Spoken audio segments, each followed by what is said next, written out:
আসসালামু আলাইকুম। উত্তর আমেরিকার প্রবাসী বাংলাদেশিদের নিয়ে নানা খবরাখবর নিয়ে আমাদের নিয়মিত আয়োজন প্রবাসী বাংলাদেশ সংবাদ পরিক্রমায় আপনাদেরকে স্বাগত জানাচ্ছি আমি প্রিয়াঙ্কা। আজ যে খবরগুলো আমি আপনাদেরকে জানাবো তা হলো, নিউ ইয়র্কে গোল্ডেন এজ হোম কেয়ারের উদ্যোগে ইফতার ও দোয়া মাহফিল অনুষ্ঠিত হয়েছে। উডসাইডের গুলশান টেরেস মেলানায়তনে মাহফিলে অংশ নেন বিপুল সংখ্যক প্রবাসী ছাড়াও স্থানীয় এবং মূলধারার অনেক নেতৃবৃন্দ। ইফতার পার্টিতে আগত অতিথিদের স্বাগত জানান প্রতিষ্ঠানটির প্রেসিডেন্ট ও সাপ্তাহিক আজকাল সম্পাদক শাহনেওয়াজ। এদিন ইফতার মাহফিলে মুসলিম ধর্মাবলম্বী ছাড়াও অংশ নেন নানা ধর্মগোত্রের মানুষ।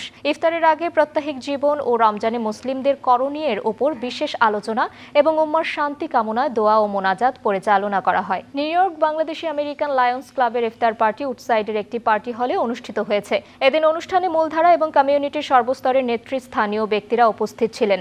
বিকেলের পর থেকেই ধীরে ধীরে বাংলাদেশি কমিউনিটির বিভিন্ন স্তরের মানুষের সরব উপস্থিতি অনুষ্ঠান স্থল পূর্ণ হয়ে ওঠে। অনুষ্ঠানে উপস্থিত ছিলেন ক্লাবের প্রেসিডেন্ট লায়ন রকি আলিয়ান, সাবেক প্রেসিডেন্ট লায়ন শাহনেওয়াজ ও লায়ন আসিফ বারি টুটুল, আহসান হাবিব, বর্তমান সেক্রেটারি লায়ন JFM রাসেল প্রমুখ। স্বাগত বক্তব্য রাখেন অভিষেক অনুষ্ঠানের চেয়ারম্যান আমেনা নেওয়াজ সহ অন্যরা। সম্মিলিত বরিশাল বিভাগবাসী US এর উদ্যোগে বার্ষিক ইফতার ও দোয়া মাহফিল অনুষ্ঠিত হয়েছে। জ্যাকসন হাইটসের শেফ মহল পার্টি হলে ইফতার অনুষ্ঠানে সভাপতিত্ব করেন সমিতির সভাপতি MS সালাম আকন্দ এবং সঞ্চালনায় ছিলেন সংগঠনটির সাধারণ সম্পাদক লস্কর মাইজুর রহমান জুয়েল। এদিন ইফতার পূর্ব সংক্ষিপ্ত বক্তব্য দেন সংগঠনের সাবেক আর বর্তমান নেতৃবৃন্দ। তারা সকলেই ঐক্যবদ্ধভাবে সকলে মিলে কাজ করার প্রত্যয় ব্যক্ত করেন। উপস্থিত ছিলেন বীর মুক্তিযোদ্ধা ফারুক হোসেন, কায়কোবাদ খান, টি মোল্লা সহ অন্যান্যরা। ব্রুকলিনের একটি পার্টি হলে নিউ ইয়র্ক সীতাকুণ্ড সমিতির ইফতার পার্টি অনুষ্ঠিত হয়েছে। অনুষ্ঠানে বিপুল সংখ্যক প্রবাসী সীতাকুণ্ডবাসী এবং কমিউনিটির সর্বস্তরের নেতৃস্থানীয় ব্যক্তিরা উপস্থিত ছিলেন। অনুষ্ঠানে অংশ নিয়ে ইফতার পূর্ব সংক্ষিপ্ত বক্তব্য দেন চট্টগ্রাম সমিতির সভাপতি আবু তাহের, সাধারণ সম্পাদক আরিফুল ইসলাম, বীর মুক্তিযোদ্ধা রাশেদ আহমেদ প্রমুখ।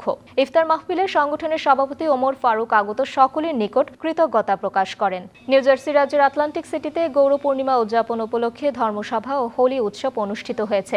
একই দিনে আটলান্টিক সিটির পেনরোজ অ্যাভিনিউয়ের প্রার্থনা হলে অনুষ্ঠিত ধর্মসভার বিভিন্ন আয়োজনের মধ্যে ছিল গৌর পূর্ণিমার মর্মকথা শীর্ষক আলোচনা, পবিত্র গীতা থেকে পাঠ, হরিনাম সংকীর্তন, মালা জপ, সমবেত প্রার্থনা, ভজন, কীর্তন ও হোলি খেলা। ধর্মসভা শেষে সবাই হোলি উৎসবে অংশগ্রহণ করেন। ধর্মসভায় অংশগ্রহণকারীদের মাঝে প্রসাদ বিতরণ করা হয়। এই ছিল আমাদের আজকের প্রবাসী বাংলাদেশ সংবাদ পরিক্রমার সকল খবর। আগামীতে আবারও দেখা হবে। সকলের জন্য রইল শুভকামনা।